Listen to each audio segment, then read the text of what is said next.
You do movie trailers? In a world where a man wears a cape to impress a lady, and the ladies are not impressed. Cape Date, the film. Oh, it's story. Don't touch me. Okay. It's story time, kids. Come on and sit down by Grandpa's lap as we travel into a world of fantasy and adventure with Once Upon a Time.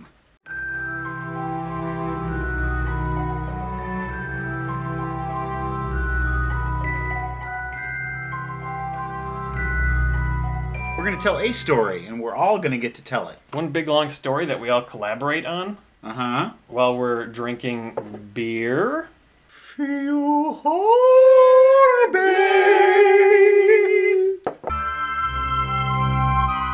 Don't sass back to me either. This evening we're drinking a local brew from the Wisconsin Brewing Company called American IPA.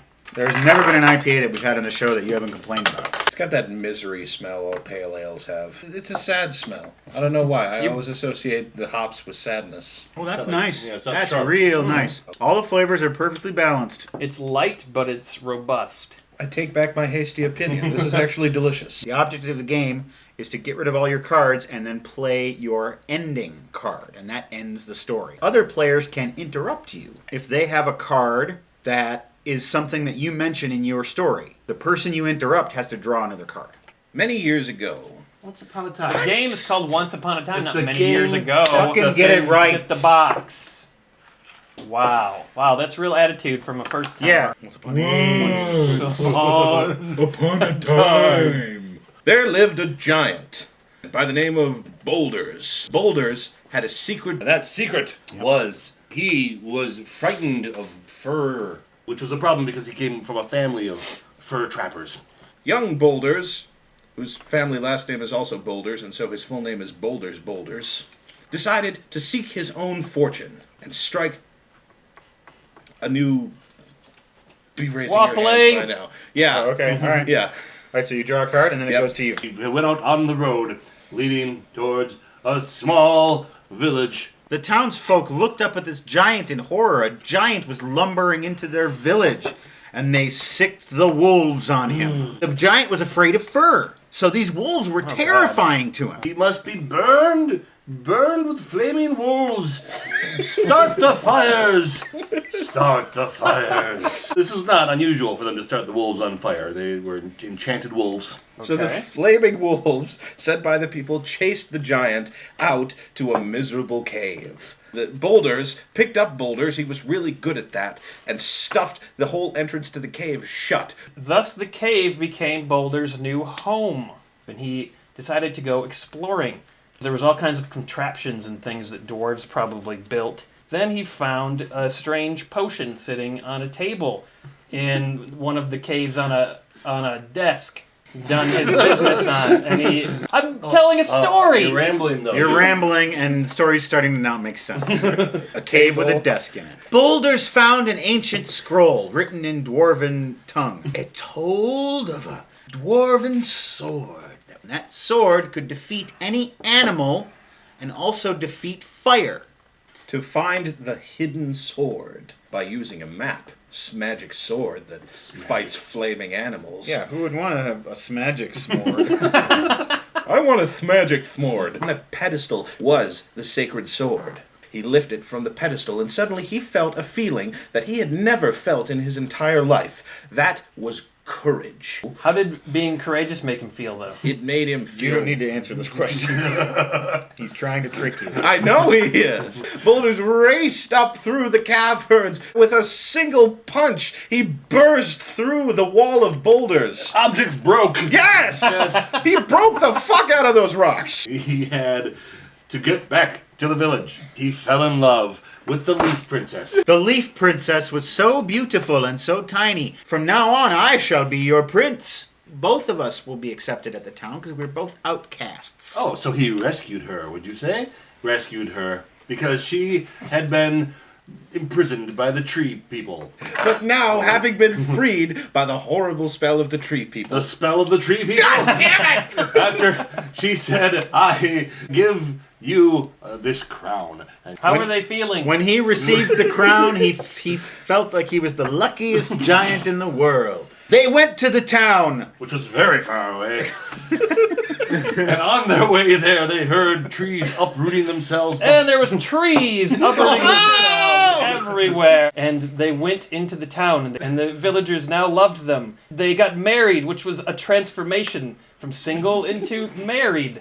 And they had a wedding party. And pass. There was a horse out front to take them to their honeymoon chalet. And they started to undress. And the woman was beautiful, and the giant was huge. And they made sweet love all night long. Because he had married the princess, he was now king of the town. And of the island, the entire island. And that is how the kingdom got its name, Island.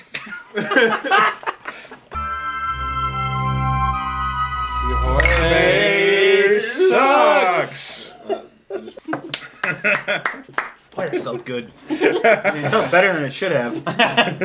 When you go to subbable.com/beer and board games, you can purchase all kinds of rewards on our show. You can get toasts, you can get insults, you can have playing pieces named after you. You can even get a stein like this one. Another reward you can get at Subbable is you can sponsor an entire episode. That means that you call the shots. You pick the beers, you pick the games, you can do anything you want if you sponsor an episode. Someone did that for this very episode. His name is Jesse Snyder, and he has a very special message he'd like us to give someone. Maya, I know this has been a long time coming. I've put this day off, not out of trepidation or uncertainty, because if there's one thing I'm certain of, it's that I love you and want to spend the rest of my life with you. I keep delaying because I was waiting for the perfect moment. A special opportunity befitting just how much you mean to me. What I realize now is that it doesn't matter where or when I ask what I'm about to ask you. I know it'll be perfect, because you'll be there. 9 years ago, I felt fortunate enough to call you a friend. 6 years ago, I thought I was the luckiest man on earth when I could call you my girlfriend. Today, I feel truly blessed knowing that you are my very best friend. You are my whole world. You are my everything. You are my other half. I love you with all my heart and soul. So, in the presence of these drunken nerds and the entire internet, would you do me the honor of marrying me? Not me. Jesse Snyder. You guys just have a little moment. Give him your answer now, probably. We'll wait. Okay. Oh, God, what if she says no? It's really tense right now. Okay, well, that's enough time. But best of luck on the outcome of this, and we'll just keep playing the game, shall we? So once upon a time, there was a very old man who had lived 100 years and had never found love. He built a boat. He said, if I can't find love in the land, I'll find it in the ocean. His boat was big enough for himself, for his favorite 2 dogs, and he loaded it up with salted meats and fine, ripe cheeses. But unbeknownst to him, one of the cheeses had gone bad. The cheese was poisoned. But it was safely at the bottom of the cheese satchel. Satchel secured in the bottom of the boat, the old man shoved it into the sea, and he set off in search of true love. The dogs have a conversation. And they say, hey, you suppose that cheese is poison? Smells poison? I don't know. And the one dog named Mittens gave it a little nibble. Mittens the dog. No, doesn't taste. Oh, I'm catching a little poison taste to it. We gotta warn him. How about we disguise ourselves as other old men and talk to him that way? We can fashion this cheese into a mask and it'll look sort of human-like. He's got bad vision, so the dogs put cheese over their faces, non-poisoned cheese. The old man was watching them do this the entire time. He said, oh no, my dogs have gone insane. Who knows what these crazy dogs might do when I'm asleep? They could try to eat my face off. They could put it on their face like cheese. He wondered if he should build a smaller boat from his larger boat and set the dogs out on that. The old man, in any case, was frightened. So while the dogs were sleeping in their old man costume, because making a cheese face tires a dog, the old man ripped up some planks and built a tinier boat, set sail, leaving his 2 dogs. At midnight, a star seemed to glimmer brighter than other stars, and a fairy floated down from the heavens. The old man was asleep, and in his slumber he muttered his fondest wish, which was to have a wife. The fairy granted him that wish, and when he awoke, he was in prison with another man. I'm your new wife in prison. The old man asked him, "Do you have a sister?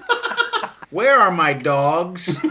The old man realized that the fairy was a trickster fairy, and eventually this would lead to his ultimate wish. He decided to escape, but he was just tiny enough to wedge his way through the bars. But he got a little stuck halfway, and then he realized, I have a satchel of cheeses.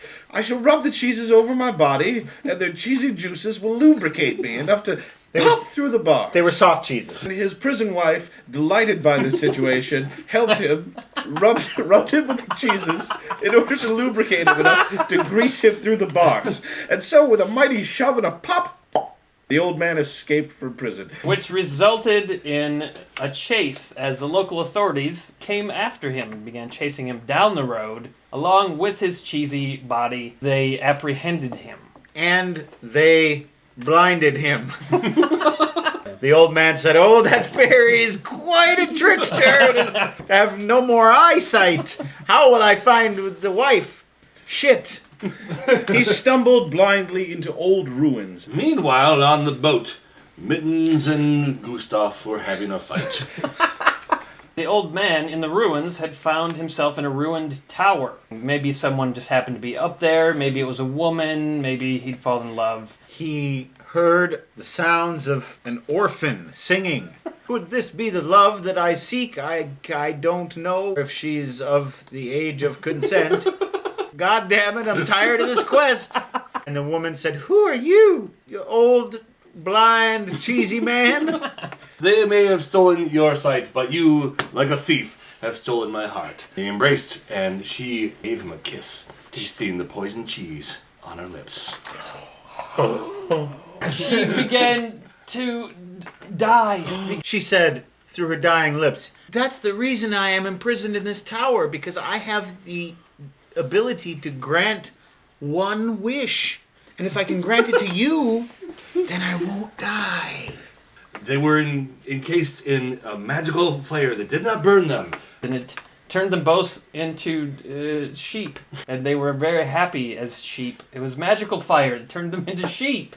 I can't help it. As sheep are very stupid, they knew no more human wants and instead basked in each other's love. Yeah.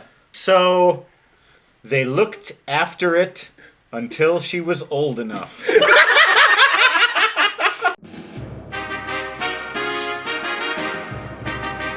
God damn it, I'm tired of this quest.